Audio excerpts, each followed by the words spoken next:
جو کرونا ہے یہ بھی آپ نے سمجھنا ہے. یہ کرونا جو ہے، یہ جو وائرس آئی ہے، یہ جانے نہیں لگی.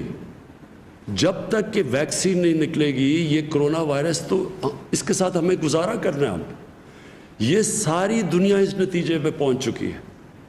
آج امریکہ جیسی جگہ جدھر 1,00,000 لوگ مر چکے ہیں کرونا سے، 1,00,000 لوگ، انہوں نے بھی فیصلہ کیا ہے کہ اگر، اور دنیا کا امیر ترین ملک وہ بھی جب فیصلہ کر بیٹھا ہے کہ اگر لاک ڈاؤن کرے گے تو ان کی بھی معیشت بالکل بیٹھ جائے گی. حالانکہ ان کے پاس، انہوں نے $3,000 ارب خرچ فیصلہ کیا دینے کے لیے، کرونا کے اثرات کو کاؤنٹر کرنے کے لیے، اکانومی کو سٹیمولیٹ کرنے کے لیے. $3,000 ارب، امیر ترین دنیا کا ملک ہے. ہم اب تک جس طرح آپ کو پتہ ہے $8 ارب دے چکے ہیں اور کوشش کر رہے ہیں کہ اور مدد کریں لوگوں کی جن کو یہ نقصان پہنچا لاک ڈاؤن کا. تو اس امیر ترین ملکوں نے بھی فیصلہ کر دیا کہ لاک ڈاؤن کھولنے کا، کیونکہ سب اس نتیجے پہ آ گئے ہیں کہ یہ وائرس تو جانے نہیں لگی. اور جب بھی ہم اگر لوگوں کو اب بند بھی کر دیں، جب آپ کھولیں گے تو کوئی گارنٹی نہیں ہے کہ پھر سے پھیل جائے گی، کیونکہ وائرس تو ادھر کی ادھر ہے. اور کئی جگہ ہوا، ساؤتھ کوریا میں پھر سے پھیل گئی جو پہلے بند ہو گئی تھی، پھر سنگاپور میں انہوں نے بند کیا، رکی، پھر تھوڑی پھیل گئی.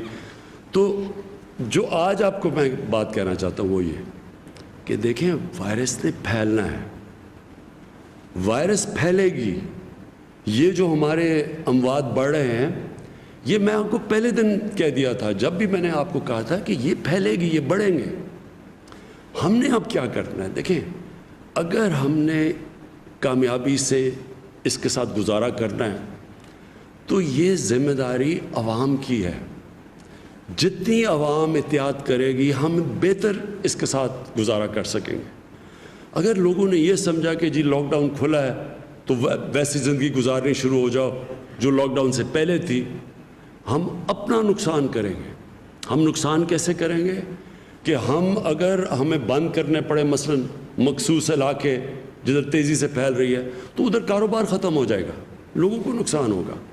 اس لیے میں آپ سب سے آج درخواست کرتا ہوں کہ ہم یہ جو SOPs دے رہے ہیں، آج جو ہم نے فیصلہ کیا، ایک نیگیٹو نکالی، یعنی کہ صرف وہ شعبے جو ہم نے بند کرنے ہیں باقی ہم نے کھول دیے ہیں. لیکن جو ہم سمجھتے ہیں کہ جدھر خطرہ زیادہ وہ ابھی بھی ہم نے بند رکھے ہوئے ہیں، وہ انشاءاللہ آپ کے سامنے شام کو سارے وہ دے دی جائے گی آپ کو، وہ لسٹ کون سی ہے، جس میں جو ٹورزم ہے اس کے اوپر صرف فیصلہ ہو رہا ہے. کیونکہ ہمارے خیال میں ٹورزم کو اس لیے کھولنا چاہیے کہ وہ علاقے جدھر ٹورزم صرف 3-4 مہینے ہوتے ہیں گرمیوں کے، جدھر لوگ ان کا روزگار ٹورزم کی وجہ سے ہوتا ہے، اگر وہ ہم نے یہ 2-3-4 مہینے چلے گئے اس کے لاک ڈاؤن کے اندر، جو ایریاز ہم نے بند کیے ہوئے ہیں، تو وہ لوگوں کو اس کے بعد سردیوں میں تو کوئی آمدنی نہیں ہوتی تو اور ان علاقوں میں غربت ہو جائے گی. تو اس کے اندر گلگت بلتستان اور پختونخوا دونوں گورنمنٹ سے فیصلہ کیا آپس میں مل کے SOPs طے کریں گے تاکہ وہ ٹورزم کو بھی اجازت دیں. تو میری آپ سے سب سے التجا ہے، اپیل ہے کہ دیکھیں آپ کو ذمہ داری لینی پڑے گی. ہمیں ایک ذمہ دار قوم بننا پڑے گا اگر ہم نے غربت بھی لوگوں کو غربت سے بچانا ہے، اور دوسری طرف اس کا سلو ڈاؤن کرنا ہے. یہ جو وبا پھیل رہی ہے یہ آہستہ آہستہ پھیلے. اگر آہستہ آہستہ پھیلے گی تو ہمارے ہسپتالوں پہ پریشر نہیں پڑے گا، اور وہ پریشر نہیں پڑے گا تو انشاءاللہ ہمیں امید یہ ہے کہ یہ پیک کر کے نیچے جانا شروع ہو جائے گی اور ہمارا معاشرہ بھی اس کے برے اثرات سے بچ جائے گا. میں آپ کو صرف مثال دینا چاہتا ہوں ہندوستان کا. جس طرح میں آپ کو کہہ رہا تھا، میں پہلے دن سے کہہ رہا تھا کہ ہمیں کیونکہ اپنے غریب طبقے کا دھیان رکھنا چاہیے تو ہمیں اس طرح کا لاک ڈاؤن نہیں لگانا چاہیے جو کہ یورپ اور چائنا اور امریکہ کے کئی علاقوں میں لگا ہے. اب ہندوستان میں دیکھیں، انہوں نے پورا لاک ڈاؤن کر دیا. آج اس کے اثرات دیکھیں کہ جو بیچارے ان کے غریب مزدوروں پہ جو شہروں میں کام کرتے تھے، ایک دم لاک ڈاؤن کر دیا. وہ بیچارے پیدل کتنے میل چل رہے ہیں، اس میں کتنے لوگ بیچارے مرے. کوئی تھک کے ٹرین کی پٹڑی پر سوئے، وہاں وہ جو لوگ مرے، جو اس سے غربت پھیلی ہے. اور اس کے باوجود پھر بھی کرونا وائرس پھیل رہی ہے. پھر بھی آج ممبئی کے اندر ان کے اسپتال بھر گئے ہیں, ہمارے سے زیادہ وہاں لوگ مر گئے ہیں. یعنی وہ پھیل رہی ہے اور وہ مجبور ہو گئے ہندوستان کہ وہ بھی اپنا لاک ڈاؤن کھولیں, کیونکہ وہ بھی برداشت نہیں. انہوں نے وہاں سب سے بڑا مسئلہ بنا ہوا ہے کہ لاک ڈاؤن کے جو اثرات ہیں اس سے جو غربت پھیل رہی ہے, جو ان کی بزنس ہے, جو ان کی معیشت, جو آگے اس کے اثرات ہیں, تو یہ کوئی بھی نہیں برداشت کر سکتا. اب جو میں دوسری جس بات کے اوپر آنا چاہتا ہوں وہ یہ, اور میں یہ آپ کو پھر سے کہہ دوں کہ ایس او پیز, یعنی کہ جو ان شرائط کے اوپر ہم چیزیں کھولیں گے, اپنے ملک کی خاطر, اپنے غریب لوگوں کی خاطر آپ اس کے اوپر ضرور عمل کریں. ہمارے اس وقت دو چیزیں نظر آ رہی ہیں کہ ایک طرف پیسے والے لوگ ہیں وہ عمل کر رہے ہیں, جو بڑے بڑے گھروں میں رہ رہے ہیں وہ لوگ عمل بھی کر رہے ہیں اور وہ سوشل ڈسٹنسنگ بھی کر رہے ہیں, لیکن جو عام آدمی ہیں وہ بالکل اس کا مختلف رویہ ہے. تو میں نے اپنے ہم نے یہ جو رضاکار جو ہم نے ٹائیگرز کی پوری فورس بنائی ہے 10 لاکھ کی, میں آج آپ کو کہہ رہا ہوں, اور انشاءاللہ آپ کے پاس ہم پورے ایک پروگرام بھی لے کے آئیں گے کہ کیسے آپ نے لوگوں کے اندر یہ جانا ہے اور ان کو شعور دینا ہے کہ کس طرح اب ہم نے گزارا کرنا ہے اس کے ساتھ. ہم بند نہیں کر سکتے لوگوں کو, لیکن ہم کیسے اگر اس کے ساتھ رہنا ہے تو ہم نے گزارا کیسے کرنا ہے. تو انشاءاللہ ہم والنٹیئر فورس کو استعمال کریں گے.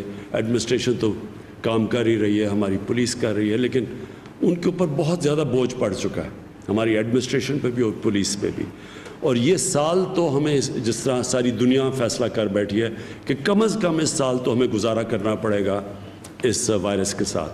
تو اس وائرس کے ساتھ جب گزارا کرنا ہے تو ایس او پیز کے اوپر چلیں گے, اور انشاءاللہ ہماری پوری والنٹیئر فورس, اور اس کو اور بھی بڑا کریں گے کہ یہ جا کے لوگوں کے اندر شعور پیدا کرے کہ کیسے کیا آپ نے کن چیزوں پہ عمل کرنا ہے اور کیسے ہم اس کا پھیلاؤ روک سکتے ہیں, آہستہ کر سکتے ہیں. اس کے بعد میں خاص طور پہ اپنی جو ہمارے ہیلتھ ورکرز ہیں, اپنے ڈاکٹرز, اپنی نرسز, میں آپ سے صرف 2-3 منٹ بات کرنا چاہتا ہوں. دیکھیں, سب سے پہلے تو میں آپ کو یقین دلاتا ہوں کہ پہلے دن سے مجھے آپ کی فکر تھی. جیسے ہی میں دیکھ رہا تھا کہ جو پریشر پڑا پہلے ووہان کے اندر ڈاکٹرز اور نرسز کے اوپر, جس طرح کی انہوں نے قربانیاں دیں, اور پھر ہم اٹلی میں خاص طور پہ, آج میری اٹالین پرائم منسٹر سے بھی بات ہوئی تو وہ بھی مجھے بتا رہے تھے کہ کس طرح کا پریشر ان کے ہیلتھ ورکرز کے اوپر پڑا. تو ہمیں تو تب ہی پتہ چل گیا تھا کہ ہمارے جو فرنٹ لائن لوگ ہیں جنہوں نے جہاد لڑنی ہے وہ ہمارے ڈاکٹرز اور نرسز ہیں. اور مجھے یہ بھی پتہ ہے کہ ہمارے ڈاکٹرز میں یہ پوری وہ بڑے ان کو جب ہم کہتے ہیں کہ لاک ڈاؤن کو ہم کم کرنے لگے ہیں تو ان کو ایک خدشہ ہوتا ہے, کیونکہ وہ سمجھتے ہیں ان کے اوپر اور پریشر پڑے گا. تو میں آپ کو پہلے تو یہ کہنا چاہتا ہوں, ہم سب کو احساس ہے. ہم آج بھی جو میٹنگ کی ہے, ہم نے جو NCC کی بھی میٹنگ, اور اس سے پہلے بھی ہم جو میٹنگز کرتے رہے ہیں, ہم ہمیشہ سوچتے ہیں کہ ہم اپنے ڈاکٹرز اور نرسز کی کیسے مدد کر سکتے ہیں. ہمیں پتہ ہے آپ کے اوپر پریشر ہے, لیکن میں پھر سے آپ کو کہوں گا کہ آپ کو یہ بھی دیکھنا ہے کہ یہاں اس وقت ہمارا مسئلہ ہے. ہمارے اس وقت 13 سے 15 کروڑ لوگ متاثر ہوئے اس سے, جن کے حالات برے ہیں. ہم نے ایک دفعہ تو پیسے دے دیے ان کو ابھی بھی اور انشاءاللہ کوشش کر رہے ہیں دینے کے کہ اپنا نچلے طبقے کو پیسہ پہنچے. لیکن حکومت کے پاس اتنے ہمارے حالات ایسے نہیں کہ ہم ان کو پیسے کھلاتے رہیں, کتنے پیسے اور دیتے رہیں. اور دوسری چیز میں صرف آپ کو یہ کہنا چاہتا ہوں کہ جو لاک ڈاؤن کی وجہ سے ہماری جو اکانومی کے اوپر اثر پڑا ہے, ہماری جو ٹیکس کلیکشن ہے, یعنی جو ہم نے پیسہ اکٹھا کرنا ہے جس سے ملک چلانا ہے, وہ 30% کم ہو چکی ہے. ہماری ایکسپورٹس گر گئی ہیں. ہمیں آگے خدشہ کہ ہماری جو ریمیٹنسز ہیں جس کے اوپر ہم اپنا خرچہ برداشت کرتے ہیں وہ کم ہو گئی ہیں. ہماری جو انویسٹمنٹ ہے اس وقت ساری دنیا میں جو حالات ہیں وہ رک گئی ہے جو انویسٹمنٹ تھی. تو اس لیے ایک طرف ملک کا معاشی حالات پہلے ہی اچھے نہیں تھے, اس سے اور زیادہ متاثر ہے. دوسری طرف ایک غربت بڑھے گی اگر ہم نے یہ زیادہ تر لاک ڈاؤن کیا. تو تو اس کے بیچ میں ہم نے یہ بڑا مشکل راستہ ہے جو ہم نے لیا ہوا ہے. تو مجھے پتہ ہے, میں آپ کو پھر سے کہتا ہوں, آپ سب کا ہمیں احساس ہے, گورنمنٹ کا ہے, سب فکر کرتے ہیں آپ کی ہر قسم کی مدد کرنے کے لیے تیار ہیں. لیکن یہ آپ نہ سمجھیں کہ ہم یہ لاک ڈاؤن کھول رہے ہیں اور ہمیں اس چیز کا احساس نہیں کہ آپ کے اوپر کتنا پریشر پڑ رہا ہے. تو میں آپ سے انشاءاللہ میٹنگز بھی میں نے فیصلہ کیا ہے, ڈاکٹرز کی ایسوسیشن سے میٹنگ بھی کروں گا, کیسے مزید ہم آپ کی اور مدد کر سکتے ہیں. لیکن میں صرف آپ سے یہ چاہتا ہوں کہ آپ کو سمجھنا چاہیے ہم کن حالات کا سامنا کر رہے ہیں. اور پھر جو ہمارے اوورسیز پاکستانی ہیں, اس وقت جو مجھے سب سے زیادہ فکر ہے وہ ہے ہمارے مزدور جو پھنسے ہوئے ہیں, خاص طور پہ دبئی میں, سعودی عربیہ میں, یورپ میں بھی پھنسے ہوئے ہیں. ہمیں پتہ ہے اٹلی میں بھی ہیں جو یہاں محنت کش جاتے ہیں کام کرنے پہ. یہ وہ لوگ ہیں جن کی محنت کے اوپر ہمارا ملک چلتا ہے, ان کی ریمیٹنسز کے اوپر ہمارا ملک چلتا ہے. آپ کے لیے میں یہ کہنا چاہتا ہوں کہ ہر میٹنگ میں ہم سوچتے ہیں کہ آپ کو ہم کیسے واپس لے کے آئیں. راستے میں کیا رکاوٹ آئی ہوئی ہے؟ وہ رکاوٹ یہ ہے کہ جو شروع میں ہمارے پاس کیسز آئے وہ سب باہر سے کیسز آئے, بلکہ 80%, 90% باہر سے کیسز آئے.